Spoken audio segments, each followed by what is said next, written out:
The Book of Ecclesiastes.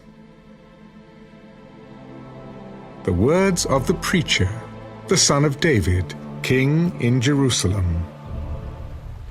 Vanity of vanities, vanity of vanities, all is vanity. What profit has a man from all his labor, in which he toils under the sun? One generation passes away, and another generation comes. But the earth abides forever. The sun also rises, and the sun goes down, and hastens to the place where it arose. The wind goes toward the south, and turns around to the north. The wind whirls about continually, and comes again on its circuit. All the rivers run into the sea, yet the sea is not full. To the place from which the rivers come, there they return again. All things are full of labor. Man cannot express it. The eye is not satisfied with seeing, nor the ear filled with hearing. That which has been is what will be. That which is done is what will be done. And there is nothing new under the sun. Is there anything of which it may be said, "See, this is new"? It has already been in ancient times before us. There is no remembrance of former things, nor will there be any remembrance of things that are to come by those who will come after. I, the preacher, was king over Israel in Jerusalem. And I set my heart to seek and search out by wisdom concerning all that is done under heaven. This burdensome task God has given to the sons of man, by which they may be exercised. I have seen all the works that are done under the sun, and indeed, all is vanity and grasping for the wind. What is crooked cannot be made straight, and what is lacking cannot be numbered. I communed with my heart, saying, "Look, I have attained greatness, and have gained more wisdom than all who were before me in Jerusalem. My heart has understood great wisdom and knowledge. And I set my heart to know wisdom, and to know madness and folly. I perceived that this also is grasping for the wind. For in much wisdom is much grief, and he who increases knowledge increases sorrow."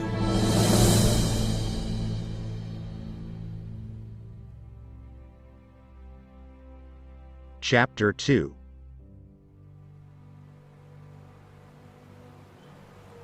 I said in my heart, "Come now, I will test you with mirth, therefore enjoy pleasure."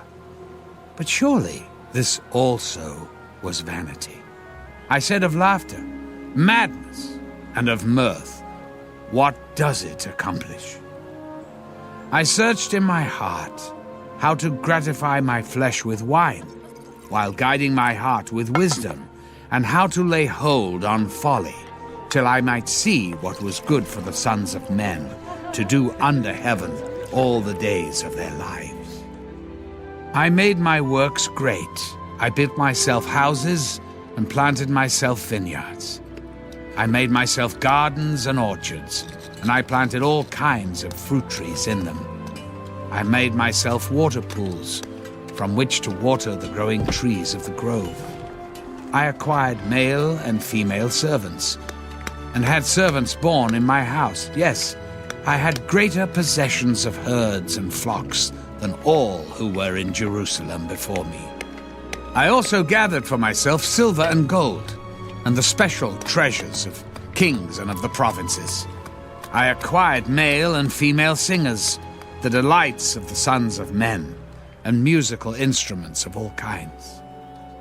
So I became great and excelled more than all who were before me in Jerusalem. Also my wisdom remained with me. Whatever my eyes desired, I did not keep from them. I did not withhold my heart from any pleasure, for my heart rejoiced in all my labor, and this was my reward from all my labor. Then I looked on all the works that my hands had done, and on the labor in which I had toiled. And indeed, all was vanity and grasping for the wind. There was no profit under the sun. Then I turned myself to consider wisdom and madness and folly. For what can the man do who succeeds the king? Only what he has already done. Then I saw that wisdom excels folly, as light excels darkness. The wise man's eyes are in his head, but the fool walks in darkness. Yet I myself perceived that the same event happens to them all. So I said in my heart, as it happens to the fool, it also happens to me. And why was I then more wise? Then I said in my heart, this also is vanity. For there is no more remembrance of the wise than of the fool forever, since all that now is will be forgotten in the days to come. And how does a wise man die? As the fool.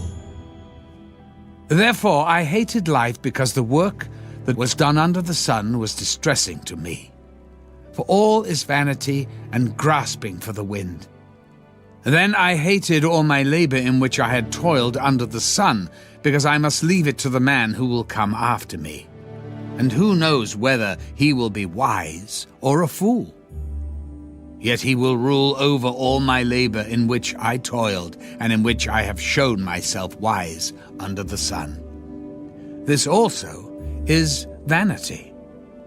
Therefore I turned my heart and despaired of all the labor in which I had toiled under the sun. For there is a man whose labor is with wisdom, knowledge, and skill. Yet he must leave his heritage to a man who has not labored for it. This also is vanity and a great evil. For what has man for all his labor, and for the striving of his heart, with which he has toiled under the sun? For all his days are sorrowful, and his work burdensome. Even in the night his heart takes no rest. This also is vanity. Nothing is better for a man than he should eat and drink, and that his soul should enjoy good in his labor. This also, I saw, was from the hand of God. For who can eat, or who can have enjoyment more than I? For God gives wisdom and knowledge and joy to a man who is good in his sight. But to the sinner he gives the work of gathering and collecting, that he may give to him who is good before God. This also is vanity and grasping for the wind. Chapter 3. To everything there is a season, a time for every purpose under heaven, a time to be born, and a time to die, a time to plant, and a time to pluck what is planted, a time to kill, and a time to heal, a time to break down, and a time to build up, a time to weep, and a time to laugh, a time to mourn, and a time to dance, a time to cast away stones, and a time to gather stones, a time to embrace, and a time to refrain from embracing, a time to gain, and a time to lose, a time to keep, and a time to throw away, a time to tear, and a time to sow, a time to keep silence, and a time to speak, a time to love, and a time to hate, a time of war, and a time of peace. What profit has a worker from that in which he labors? I have seen the God-given task with which the sons of men are to be occupied. He has made everything beautiful in his time. Also, he has put eternity in their hearts, except that no one can find out the work that God does from beginning to end.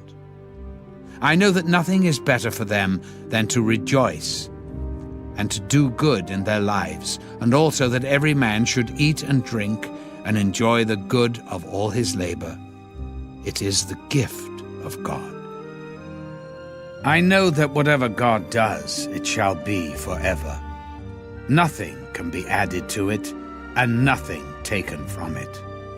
God does it, that men should fear before him. That which is has already been, and what is to be has already been. And God requires an account of what is past.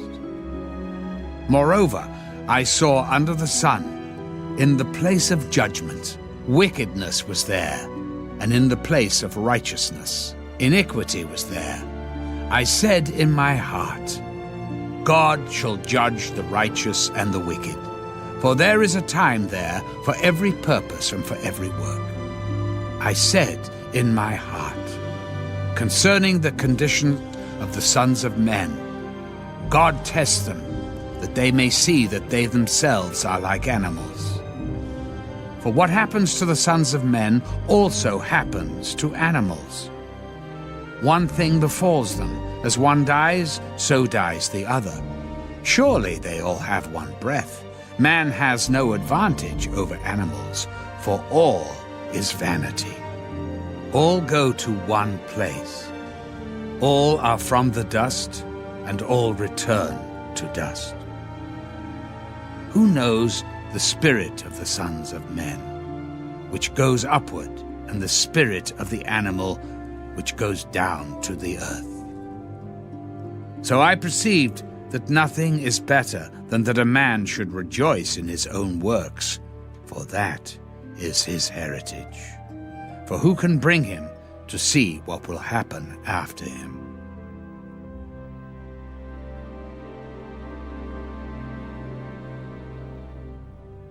Chapter 4. Then I returned and considered all the oppression that is done under the sun. And look, the tears of the oppressed. But they have no comforter. On the side of their oppressors there is power, but they have no comforter. Therefore I praise the dead who are already dead, more than the living who are still alive. Yet better than both is he who has never existed, who has not seen the evil work that is done under the sun. Again, I saw that for all toil and every skillful work a man is envied by his neighbor. This also is vanity, and grasping for the wind. The fool folds his hands and consumes his own flesh. Better a handful with quietness than both hands full, together with toil and grasping for the wind. Then I returned, and I saw vanity under the sun. There is one alone, without companion. He has neither son nor brother, yet there is no end to all his labors. Nor is his eye satisfied with riches. But he never asks, for whom do I toil and deprive myself of good? This also is vanity, and a grave misfortune. Two are better than one, because they have a good reward for their labor. For if they fall, one will lift up his companion. But woe to him who is alone when he falls, for he has no one to help him up. Again, if two lie down together, they will keep warm. But how can one be warm alone? Though one may be overpowered by another, two can withstand him, and a threefold cord is not quickly broken. Better a poor and wise youth than an old and foolish king who will be admonished no more. For he comes out of prison to be king, although he was born poor in his kingdom. I saw all the living who walk under the sun. They were with the second youth who stands in his place. There was no end of all the people over whom he was made king. Yet those who come afterward will not rejoice in him. Surely this also is vanity and grasping for the wind.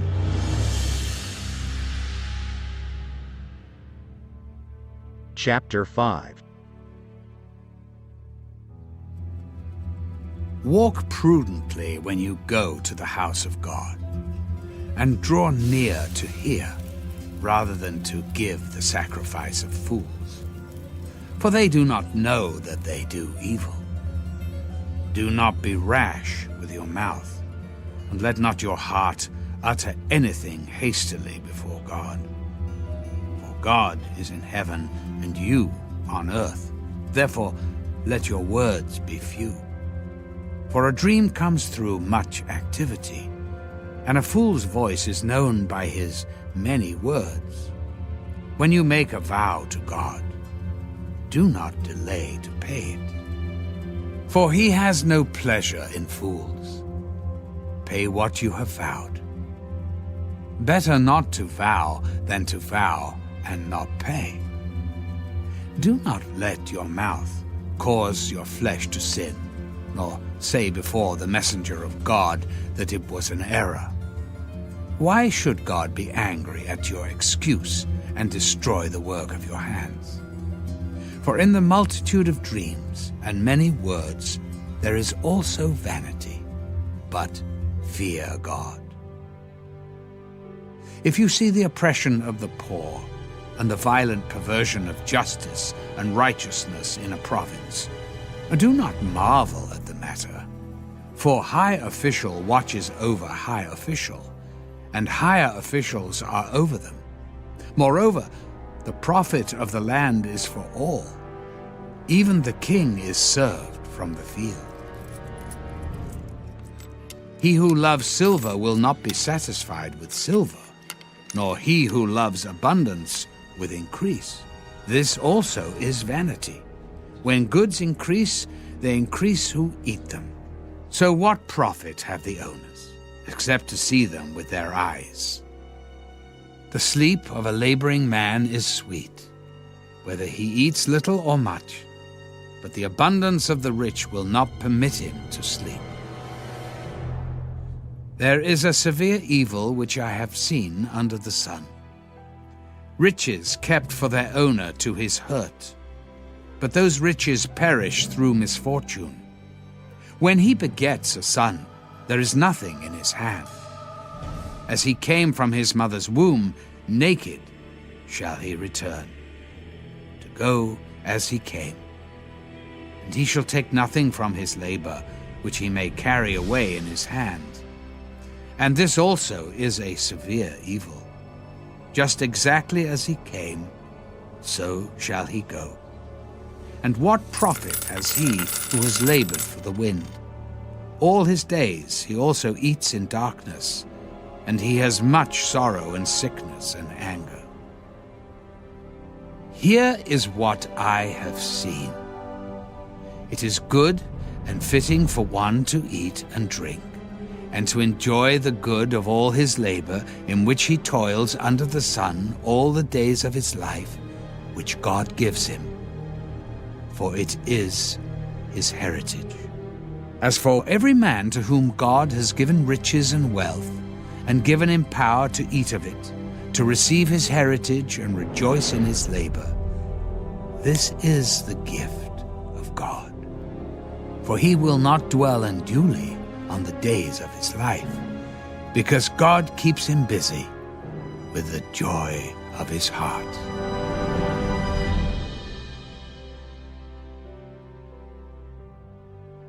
Chapter 6.